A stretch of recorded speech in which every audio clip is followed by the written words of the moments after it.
Waited for October just to play and scatter leaves. Growing old always complicates my plan.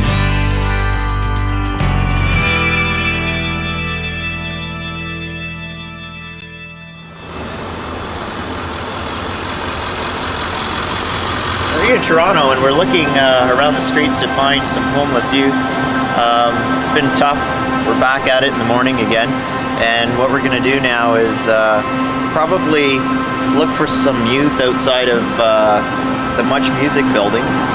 About 1,500 or 2,000 youth are out on the streets per night, and it's really hard to find them. Hopefully we'll find some today and we'll see what we can do.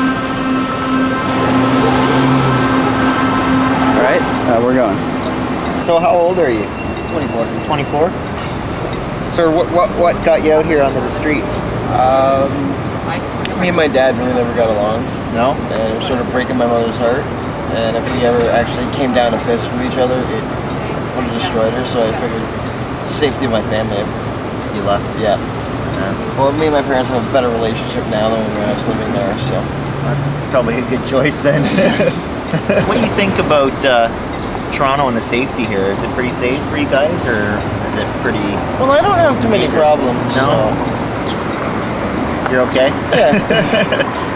Just handle yourself okay on the streets? Well, basically, you stick to yourself. You don't get involved in other people's business, and they stay out of yours too, you know? Yeah. I've had people ask me where the Eaton Center is. Mm-hmm. Go that way. Go to the big mall. So did you ever think, oh, I'm gonna cash this life in and I'm gonna get off the streets? Yeah, it's kind of hard to climb that ladder when somebody keeps on taking the bottom rung out. Good analogy. I like that. Taking the bottom rung out. So we're kind of doing this documentary, and it's about street youth. And what we're gonna do is we're gonna try and get a street youth into a salon, get their hair cut. Look at this, he's looking at me like, oh no, where's this going? I don't know if you'd be interested in doing something like that. You'd be into doing that? Yeah. It'd take you off the streets for a bit, a couple of hours, but what do you think? Well, we're gonna head off. And what's your name? James. Hi James, I'm Jeff. Let's go. I think what I like about James is he's fairly honest and realistic about what it's like to be on the streets. I think he's done a good job of helping people out and being a part of the community on the streets, which is great. If you could get any job you wanted to, I'd work in youth shelters. would you? That's a neat idea. So you'd help out other people in youth shelters. You ever try that? You ever try applying for a youth shelter? You'd have to have a child and youth worker degree first. Oh, okay. That's what's stopping me. It's the only thing stopping me. There's a couple of my buddies who do this. They'll go around to the different meal programs, especially in the winter when there's a lot of them. Mm-hmm.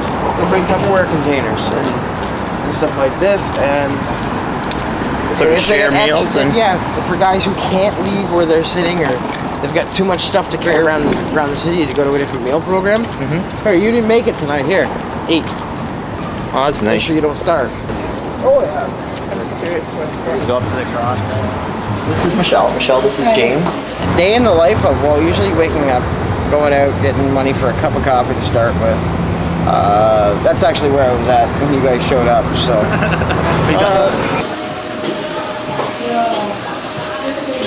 Yo, James, those things kind of creep me out there. Was it a severed house? I thought it was a severed head.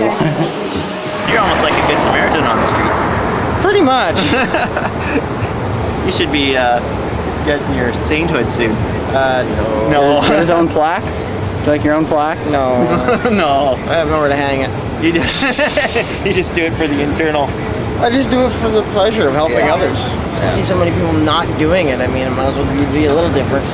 That's true. Hey, hey, Mr. Metronome, give me a beat, beat, beat. Let it echo from the suburb to the street. I know I'm a critic for so long.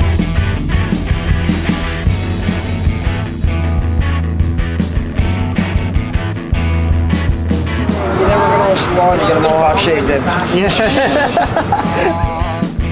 When we we help him out. Like for example, when we took him into the hair salon, you could tell he was uncomfortable. His ease of talking, stuff like that, changed quite a bit. If you could change one thing about what brought you here, what would you change? Nothing. No? I live with experience. Your experience is what makes you who you are. You talked about the relationship with your dad and sort of it's better now than if I didn't leave, it would never have been better. Do you think you'll ever go back and resolve that? Well, we've pretty much resolved it. We just can't live in the same house. So you agreed to disagree? Pretty much. Yeah. You know, these people have had to, you know, fend for themselves, look after themselves on the street. So when someone comes along and does stuff like this, it probably is kind of weird or awkward, you know. And just like when he couldn't take a compliment from that lady there who was doing his hair. He can't handle the compliments. I keep looking down and going, hey, no. So he's not used to it. It's kind of sad, really. But overall, I think the interview is going well, and I think he's done a great job. We're gonna go pick him up a shirt. I don't normally have three people randomly come along and invite me out for the day. Randomly don't have people taking me to a salon. I don't normally have people cut my hair. So it is quite different from my regular day, I can guarantee that. It seems to be an interesting situation though. I get to share my knowledge with you guys and show you a different side of the world. Which is one of the things I love doing. Yeah, yeah. All right now.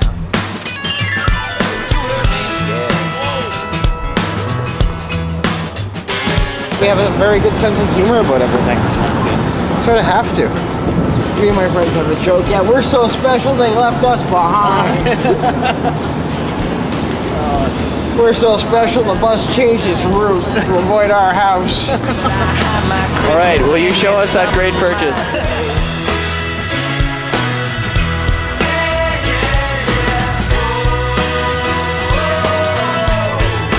Found me a better day.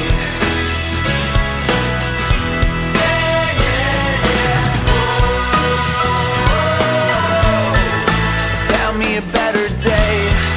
Alright, last one now.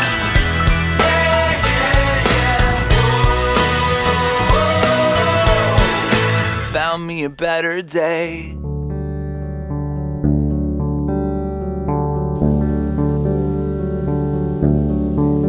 Sweet Jesus,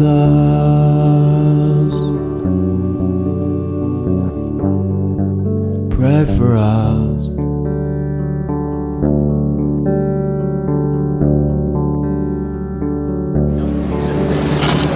85 and on. A lot of them are Jane and John Doe's. They don't have names, but So they list them as Jane or John Doe. sometimes if they don't know the name. I'm not seeing a lot of girls on there. Are there a lot of girls on the street? Not as many as guys, but yeah. Someone you know. Yeah. Somebody who died in 96, they hadn't added it for years, they finally did. I'm happy with that. That's great. Oh man,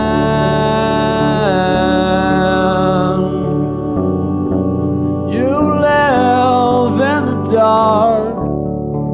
Pray for us, oh man, pray for us.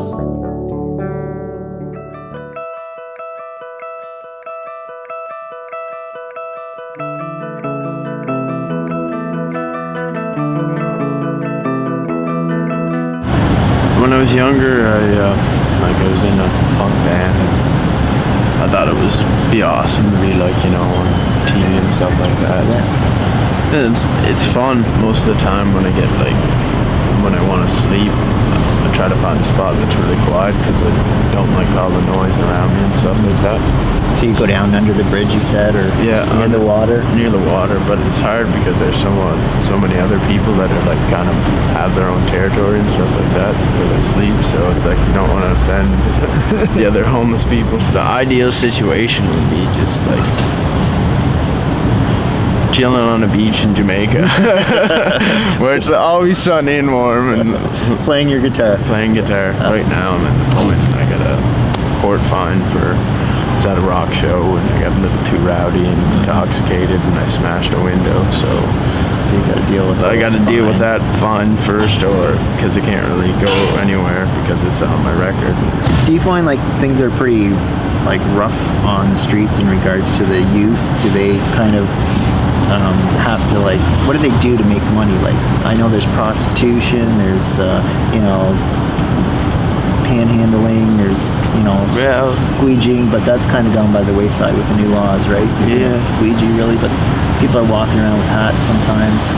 Yeah, well, it depends. It's like most people, like a lot of people, like try to sell, drugs or stuff like Right. that. But it's like depends on which drug it is.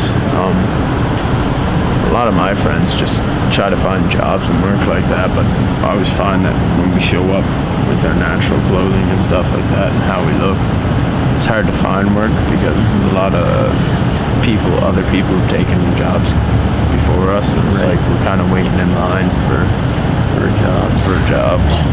Half the time I can't even get in the club because I'm not wearing the right attire. They comment on my shoes, or they say my shirt's too ripped or too dirty and stuff like that. So when you're sitting there begging for change and it's raining out and that's where you're sleeping, Yeah. and people are all running inside to the restaurants and you can't go inside because you've got to guard your post, because if you leave your post, someone's going to take your post whenever it gets sunny out. Most of the time, most of them are just, they want to get on with their life, but it's hard because they're stuck in a situation where they don't know if they want to continue sleeping on the street, or if they want to move ahead and try to find an apartment and stuff like that. Right. I see you got some stuff here. What are these? Are these like notes or songs that you're writing? Well, they kind of look like near and dear to your heart there a bit. well, it's basically I was gonna write a book for my grandmother because she's like my best friend. I lost my first grandmother, fortunately, to cancer. Right. So every time I think a bad thought, I usually try to write a song about it or draw a picture or something like that. Unfortunately, my grandmother's getting older, so I like to go and check up on her and stuff like that. I'd write poems, like just Oh, cool. And I noticed this. What's this for? Is that I went into the doctor's today. I was skateboarding yeah. a couple weeks back, and I got ran over by a car. Oh, really? Yeah. Oh, no. Yeah. And you live to tell about it. Yeah, it was That's good. unfortunate, and I bruised. All in the back there. Yeah. I'll show you. Oh, man. Yeah, that's bumped out, eh? Yeah. Pretty wrecked. Oh, it almost looks... Do they say there's fluid in there? Or? I think there is, but I didn't stay to have the doctors check it out. And I kind of find that most of the time I look after myself. Yeah. I go in a doctor's office and they're like, "What's your problem?" I got ran over by a car. They get me to sit down. I'm like, "It was 3 weeks ago. I don't think sitting down's gonna help me." Keen to be remembered, throw some shadows on the ground. If this is the future, I won't make a sound. And somewhere in the back, somebody's checking on their watch. It's interesting with the street youth as you talk to them, how they come to life when they're telling their story. It's interesting. Their stories are really cool, and all these stories are lost. No one really knows about them.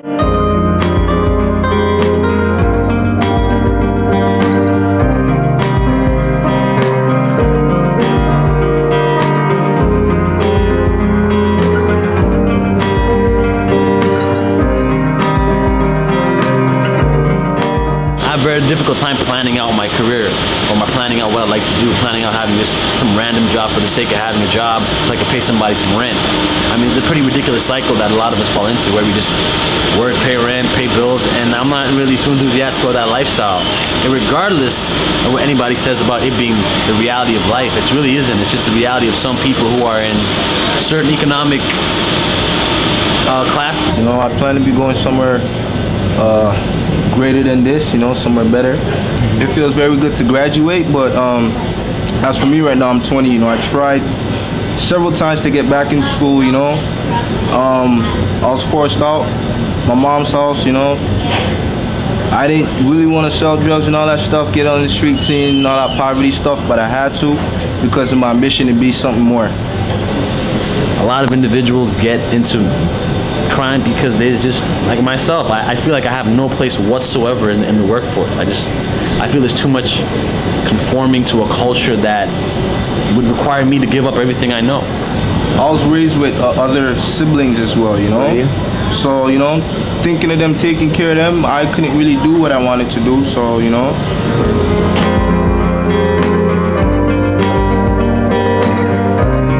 It's interesting to see how you look at each street youth and their stories so different, yet they all have this common thread of being out on the streets and trying to survive and make money to survive. And that's what's kind of interesting about all of these stories as you look back and reflect back over the past couple months as we've interviewed youth.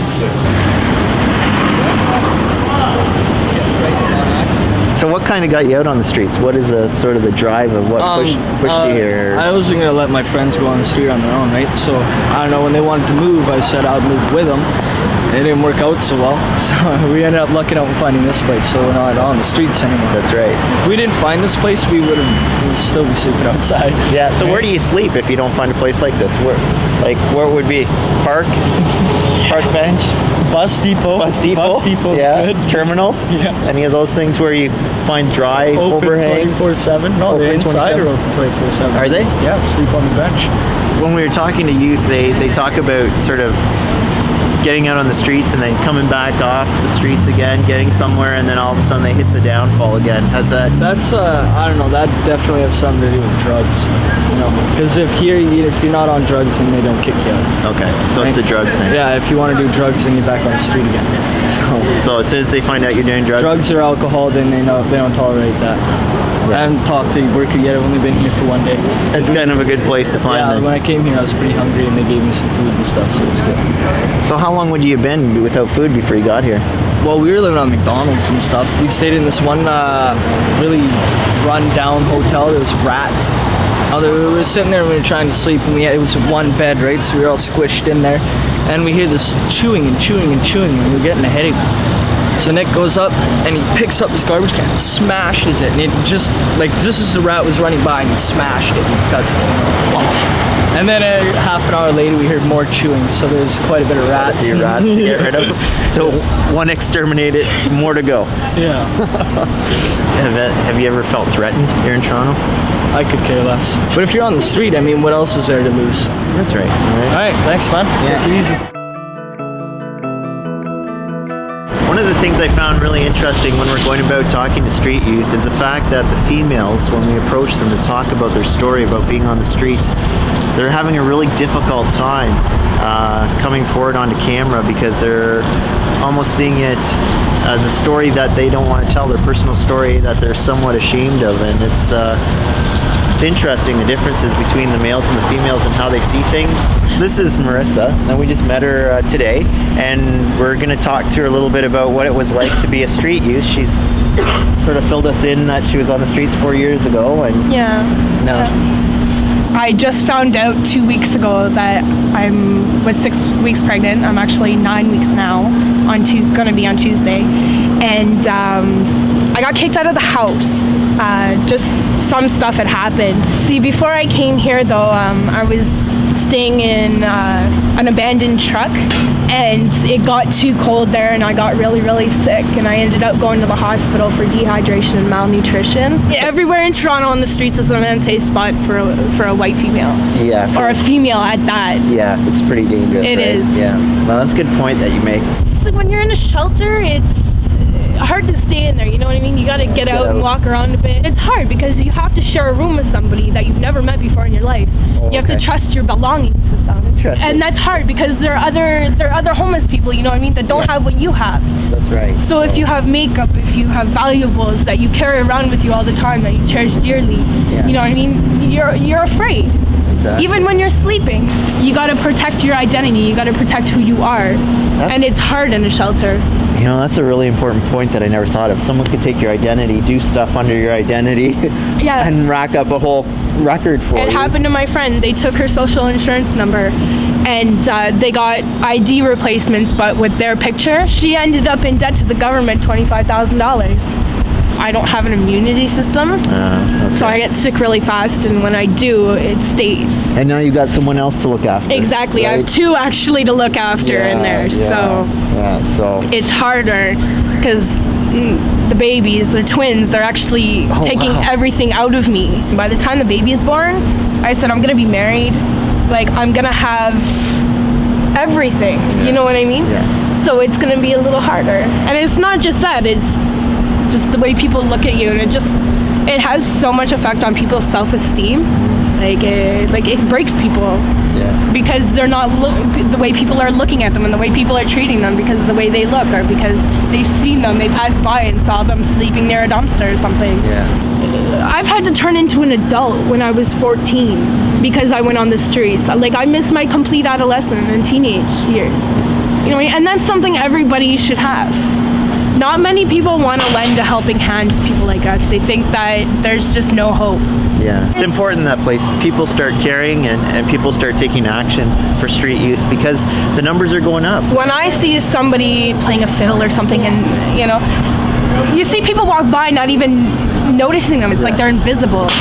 Good point. You know what I mean? And then you see some people, like, I don't care how much money. If I only have $1 for a call, I'll give it to them. Yeah. You know what I mean? Those are beautiful people. They may not look it, but they are. From the inside out. Exactly. And that's what makes somebody beautiful, is everything on the inside. Everybody's got a story. Yeah. And not everybody's got problems. Yeah, I heard that there was someone came into the shelter that was 9 years old. 9? Yeah. Yikes. That's scary. And this is it's a 16, it's 16 to 22. Right. They need shelters for kids like that, because there are kids that are in abusive homes. This 2 elderly couple, I think they were in their 70s or 80s, were arguing. And I picked off a flower, and I went and I said, I think you need this. And I gave it to her. And she was all smiles. He was and she didn't care. She was sitting there looking at her flower, smelling it, and she just loved it. She told me she hadn't gotten a flower in 20 years. I see you're shivering, so I'm not going to hold you any longer. Nice to meet you. We had a chance to talk to Marissa. She was one of the street youth who was female and willing to do an interview on camera, which is kind of unusual, but she had an interesting story. She met her boyfriend, came to Toronto, and sleeping in the back of a truck or something like that, and he was bringing her blankets each night. Then she also talked about the fact that she herself is bearing twins and is going to be giving birth, and it's interesting to hear her story in person.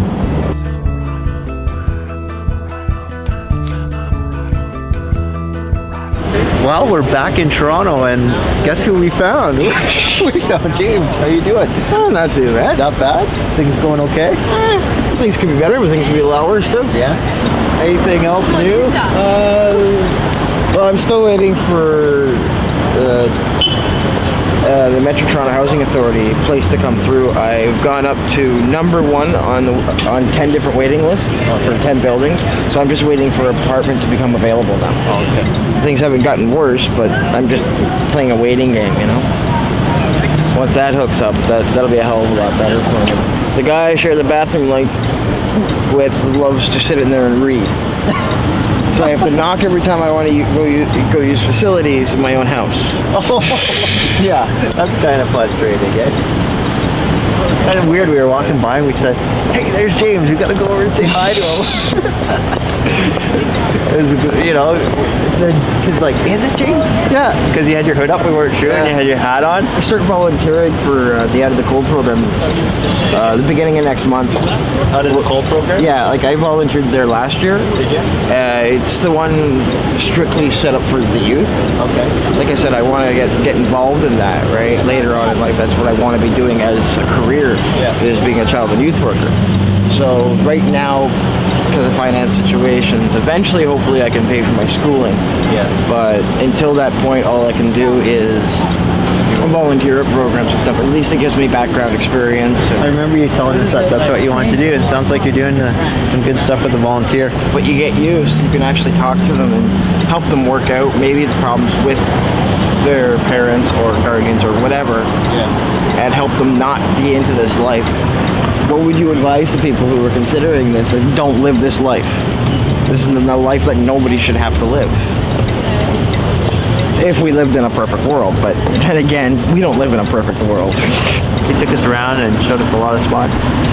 The memorial, I didn't know that even existed until you told us about. Yeah, I had to show you guys that. I mean, a lot of people don't understand that or what it's about. Yeah. They just see this board with names on it and they go, okay, whatever, and walk away from it. Yeah. Took us there and said, this is what this is about. That's why I wanted to show it to you. Humanity is demonstrated by the youth in so many ways.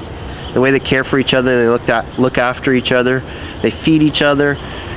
A number of these youth just have good hearts. If you're ever looking for me, look for this sign. Because that is smile that can be worse. You can be sitting with me. That's hilarious. Just look for that sign. It sort of incorporates the spirit of you because you've got this good sense of humor about the whole thing. Oh, you got it, man. The way I look at it, if you can't laugh at yourself, how can anybody else?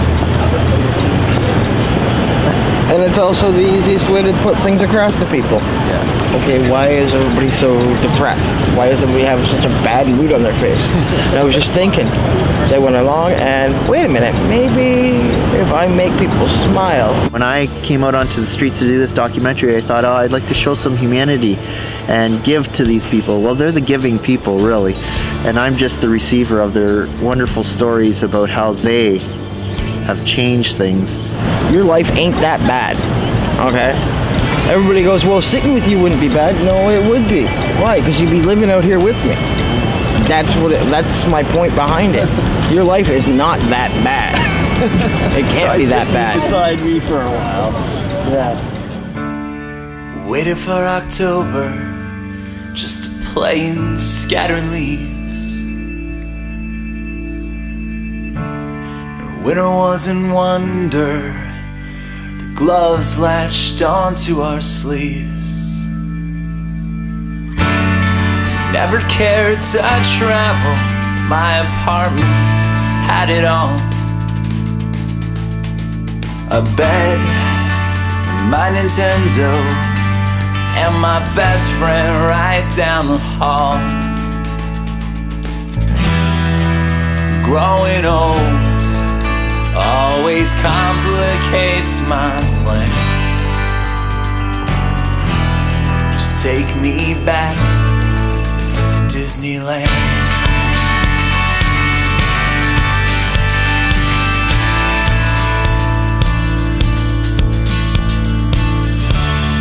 Used to ride on transit just to pull the yellow cord.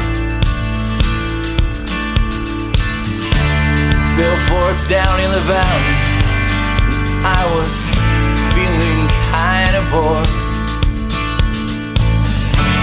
My mother always told me just to turn the other cheek. While I broke up with my girlfriend, just the movie of the week.